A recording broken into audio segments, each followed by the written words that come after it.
We're back here at NRA headquarters at the National Firearms Museum. I'm here with Andrew Dalton. And Andrew, last week on Curator's Corner, you started off with a great new exhibit. You were telling us about America's Rifle. We did a part one. Now we're into part two, and wow, as if that wasn't a good enough segment, there's some really cool stuff here in so many different ways. Tell us where we are talking about America's Rifle and what do you have to show us this week? Okay, well, you remember from part one, we looked at the development of the M16 as a military rifle. Today, what we're going to look at as the development of the AR-15 semi-automatic sporting rifle, so the rifle that would be used for civilian use, sporting purposes, things like that. All right, so that one, let's start at a very special rifle right there. Right. Obviously for display, right. Parts are missing. Significant it's a parts, cutaway yeah. gun, right? Yeah, this is an Armalite AR-10 cutaway gun. So what we have here is we can just showcase the inner workings, the guts of how this thing actually works. So as many of our viewers probably know, when a round is fired in this rifle, so bullet travels down the barrel and hot gases are following that bullet. So as the bullet passes the gas block, this port here, there's actually a hole drilled in the top of the barrel. Gas will come back through this tube and impinge on the bolt carrier group. It's actually called a direct impingement gas system.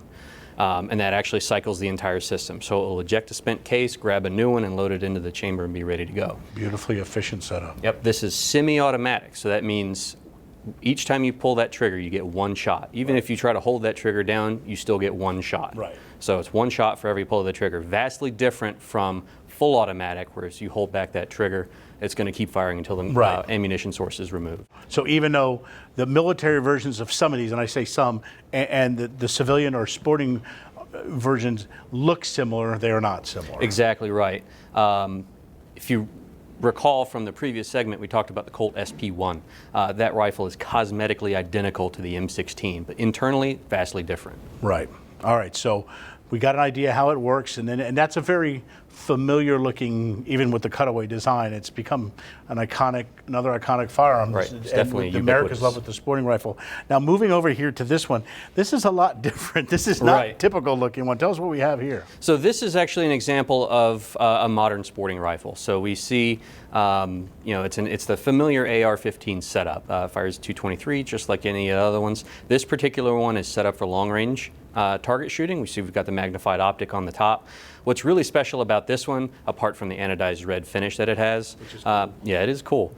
It is a billet lower, so that means the lower is actually milled from a solid chunk of aluminum. Okay. So that's a little bit more intricacy in it than you can with just a regular forged lower, which is what you see on most AR type rifles. And I know with some of the longer range runs, they call it like a heavy barrel. Right, so this one definitely has the heavy barrel. We also have a free floated handguard here. So the only place where the handguard actually touches this rifle is back here. Wow. So a barrel's like a tuning fork.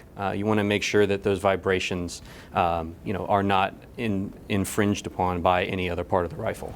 So anything else different as far as the barrel and stuff for long range on this, the stock or everything, or anything pretty similar? It's a pretty standard gun. This gun was actually manufactured in 2000 by a company called SOCOM Manufacturing. They're actually not around anymore, but it's just a neat example of what a modern sporting rifle can be. And that's a good point to step back a little bit here. The cool thing about sporting rifles is, like with other firearms that people get, this is a great firearm that you can kind of customize to make it to your firearm the way you like. You see the uppers, the lowers, everything, the stocks, you can just really go to town or just get a pretty much out of the case stock one, which is perfectly fine, but you really make it, personalize it. Right, absolutely. And that's one of the cool things about it is I actually call it a big boys Lego set.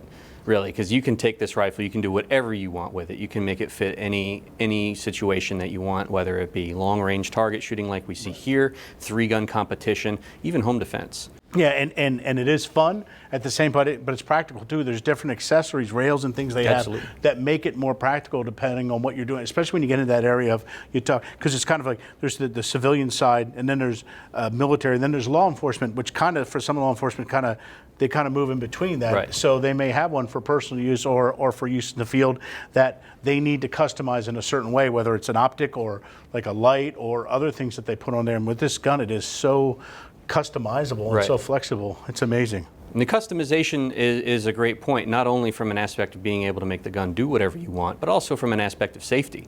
If a gun is more comfortable for you to shoot, that means you're going to be more able to shoot it more accurately and safely on the range. It's a great exhibit, America's Rifle. You guys just keep doing it. Come up with these great I can't leave because I have to see too much. You know, it's right. It's a great exhibition. It's for sure. awesome. So tell folks how they can get more information to see more information on America's Rifle and just the museums in general. Right. Well, you can come and see America's Rifle exhibition. Is going to be opening up this summer. That's going to be at the National Firearms Museum here at NRA headquarters. We are open 364 days a year, every day but Christmas, 9:30 to 5 o'clock, free and open to the public. If you aren't able to make it there in person, feel free to visit us online at www.nramuseums.com. Andrew, welcome. Welcome to the team. Glad to have you here on Curator's Corner. And thanks for sharing these wonderful firearms here with us on NRA News. Thank you, John.